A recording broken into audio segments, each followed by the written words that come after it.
Dear colleagues, dear audience, I'm going to present you our findings regarding the main characteristics of two Far East Asian handball national teams. Although this is a European conference, myself being a European, it's not that far. My colleague is a Japanese professor. We have been working quite a long time together with the Japanese national team in this region, and we thought it would be very interesting to show some of the possible differences between two so-called very quick playing national teams, South Korea and Japan. It is always difficult to find the correct games to compare two teams.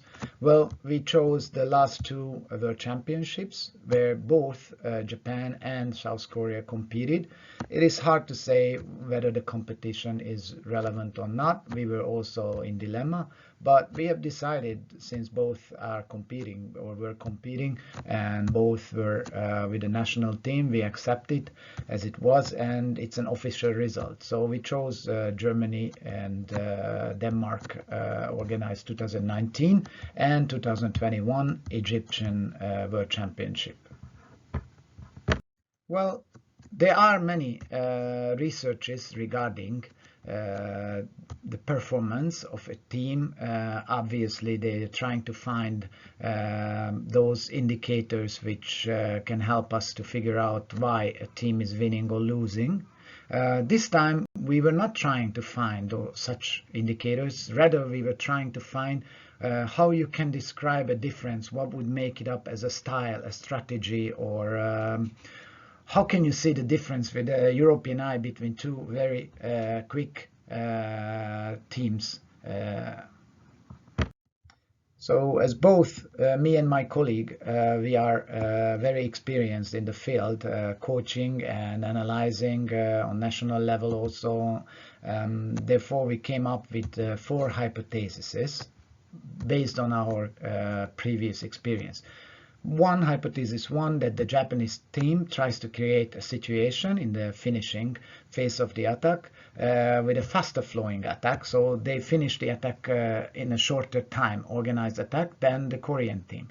Hypothesis 2 was that the Korean team prioritized set attacks involving 4 or more players. What we were thinking is that they're probably playing much more of a team play with more combinations than the Japanese team, which has a European head coach and based on the usual finishing with 3-4 players. Hypothesis 3 was that the South Korean team utilizes parallel thrust without changing positions much more often than the Japanese team for creating the final situation. Whether it's a goal or not, we have not evaluated that, as I said. And finally, we were thinking that both teams might have similar data regarding their fast breaks number, occurrence rate, and also the success rate. We used 6 matches from each World Championships. Altogether, they were 24 matches, and we recorded with obviously with the video and used XPS sideline to divide each indicators. Also, we downloaded the EHF data sheets, which are the official ones, and we did easy descriptive statistics, and two-way ANOVA test and X-squared test to find the significance and to see the correlation between the indicators. Here are our findings. First of all, the average attacking time was Japan was showing a shorter attack, finishing the organized attack at 35.5 seconds, whereas Korea was attacking a little bit longer, 40 seconds. We used ANOVA test for statistical assurance whether it's significant or not.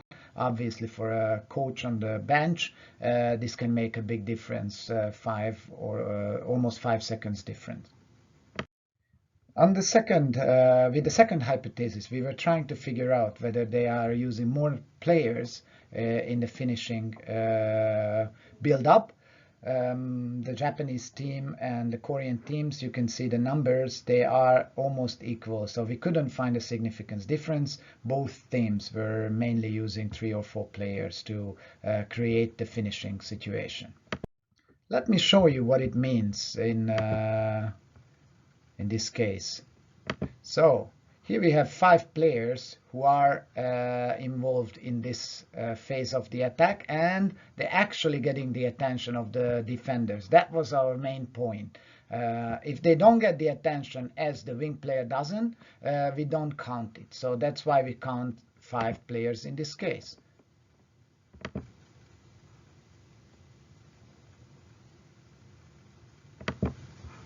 That's how we managed to count all the players. So the most significance was that whether they are involving any attacker, they are getting any attention from the attackers. For checking our hypothesis 3, we have came up with some indicators. These were, well, crossing and yugo. It's a little bit, I'm sorry for we were using a little bit of a Japanese terminology. I tell you, crossing and yugo is sort of a position change, either cross or with the pivot player with or without the ball. And then we use contra play, which is an immediate contra, either with the body movement or just passing back the ball where it came from. One-on-one, we also included all those situations which are not directly in the 6-meter line. So whenever a player makes any feint, we count it as one-on-one. Pass, it's 2 passes. These are lateral passes without position changing, and 3 Ps means 3 or more lateral passes without position change.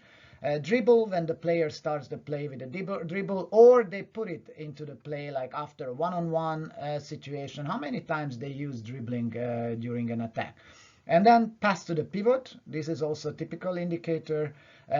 We use long pass when you exclude the next position to you and you pass to a further position. Let's say center player passes to the to one of the wing directly. Sky, we call sky play the volley play, or Kempa in Germany, where you receive it in the air and you shoot immediately from the air. Please take a look at it easily of the ratio of the indicators. So let me show you how we counted some of the indicators here. I have to start the video, and then we can see Korea is still not at the build-up. We have not counted these passes. It's going to start now. This is a contra pass. This is a typical contra pass. This is a contra play movement will be, and then pass, and then a one-on-one at the end. So this is how we check the indicator. Here is another example for the contra movements that the South Korean team was doing. You can see contra movements and then a lateral pass, and then they use one-on-one. And then I would like to show you what the Japanese team was mainly doing. It's crossing, and that's here it comes what we call so-called yugo, a crossing between the center back and the pivot player, and then comes one of the backs. Here is what we have found regarding fast breaks and its success rate. I'll explain it at the findings. This was the only very surprising number that we found. It was difference. So the Japanese team had more fast breaks and more executed it more successfully. Other hypotheses were more or less correct. As we said, the Japanese team finished organized attacks 4.5 seconds earlier, which is a significant difference. We could not find, however, difference between the attacking players' number who are involved in the last finishing build-up. And we were right that the South Korean team chooses as a play less position changes and uses very quick parallel attacks, parallel passes, and that probably makes a little difference and makes the naked eye to look it as a quick play. Thank you very much for today. It's a short time that I got.